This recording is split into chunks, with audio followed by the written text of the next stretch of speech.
In a time of great turmoil in Israel, when the people had turned away from God and worshipped false idols, one man stood as a beacon of truth and faithfulness. His name was Elijah, and his story is one of unparalleled courage, divine power, and unwavering faith in the face of overwhelming adversity. Elijah, a towering figure in the Bible, is known for his unwavering faith and his dramatic encounters with God and man. His life story is one of courage, obedience, and the power of God working through a faithful servant.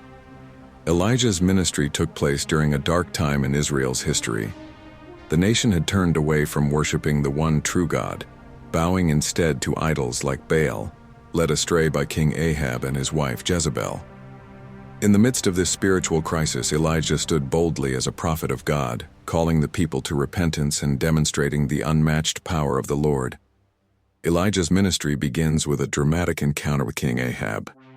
Standing before the king, Elijah declares, "As the Lord, the God of Israel, lives, whom I serve, there will be neither dew nor rain in the next few years except at my word." 1 Kings 17:1. This pronouncement of drought was a direct challenge to Baal, whom the people believed controlled the rain and fertility of the land. After delivering this message, Elijah obeys God's command to hide in the Kerith ravine. There, God provides for him in miraculous ways. Ravens bring him bread and meat each morning and evening, and he drinks from the brook. This time of solitude and dependence on God strengthens Elijah's faith and prepares him for the challenges ahead. When the brook dries up, God sends Elijah to Zarephath, a town outside Israel. There, he meets a widow gathering sticks to prepare a final meal for herself and her son. Elijah asks her for water and a small piece of bread. She responds, "As surely as the Lord your God lives, I don't have any bread, only a handful of flour in a jar and a little olive oil in a jug." 1 Kings 17:12. Despite her dire situation, Elijah assures her that God will provide. He says, "The jar of flour will not be used up and the jug of oil will not run dry until the day the Lord sends rain on the land." 1 Kings 17:14. The widow obeys Elijah, and just as he promised, her supplies miraculously last throughout the drought. Later, tragedy strikes when her son falls ill and dies. In her grief, she questions Elijah. He prays fervently, and God restores the boy's life. This powerful miracle deepens the widow's faith, and she declares, "Now I know that you are a man of God, and that the word of the Lord from your mouth is the truth." 1 Kings 17:24. The pinnacle of Elijah's ministry comes in his confrontation with the prophets of Baal on Mount Carmel.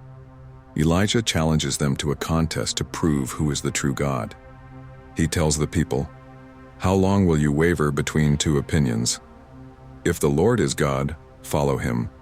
But if Baal is God, follow him." 1 Kings 18:21. The prophets of Baal prepare an altar and call on their God from morning until evening, but there is no response. Elijah mocks them, saying, "Shout louder. Surely he is a god. Perhaps he is deep in thought or busy or traveling. Maybe he is sleeping and must be awakened."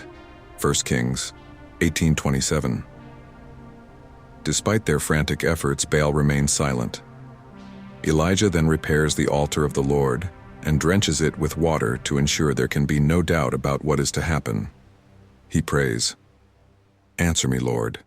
Answer me so these people will know that you, Lord, are God and that you are turning their hearts back again." 1 Kings 18:37. Fire falls from heaven, consuming the sacrifice, the wood, the stones, and even the water in the trench. The people fall prostrate and cry, "The Lord, He is God. The Lord, He is God." 1 Kings 18:39. Despite this miraculous display, Jezebel vowed to kill Elijah. Fearing for his life, he fled into the wilderness, discouraged and broken. Beneath a broom tree, he prayed for God to take his life. In his darkest moment, God ministers to Elijah with tender care. An angel provides food and water, strengthening him for the journey ahead. Elijah travels to Mount Horeb, where he has a profound encounter with God. As he stands in a cave, a powerful wind tears through the mountains, followed by an earthquake and fire. But God is not in any of these. Then comes a gentle whisper, and Elijah recognizes God's presence. This moment teaches Elijah and us that God's power is not always displayed in dramatic ways. Often, it is in the quiet moments of life that we experience His presence most deeply. God reassured Elijah that he was not alone. There were still 7,000 in Israel who had not bowed to Baal. He commanded Elijah to anoint Hazael as king of Aram, Jehu as king of Israel, and Elisha as his prophetic successor. When Elijah finds Elisha plowing in a field, he throws his cloak around him, symbolizing the transfer of authority. Elisha leaves everything to follow Elijah, demonstrating his commitment to God's calling. Elijah's earthly ministry ends in a miraculous and unique way. As he and Elisha walk together, a chariot of fire and horses of fire appear, separating the two. Elijah is taken up to heaven in a whirlwind, leaving Elisha to carry on his mission. Witnessing this, Elisha cries out, "My father, my father." Elijah's life is a testament to the power of faith, obedience, and God's unwavering faithfulness. From his bold confrontation with Ahab to his moments of despair and ultimate ascension, Elijah's journey reminds us that God is always present, providing strength and guidance. Centuries later, Elijah appeared again, this time at the Transfiguration of Jesus, a testament to his enduring significance in God's plan. His unwavering faith, boldness, and reliance on God's power inspire us to trust the Lord, even in the most challenging times. As we reflect on Elijah's story, may we be inspired to stand firm in faith, listen for God's gentle whisper, and boldly proclaim that the Lord is God.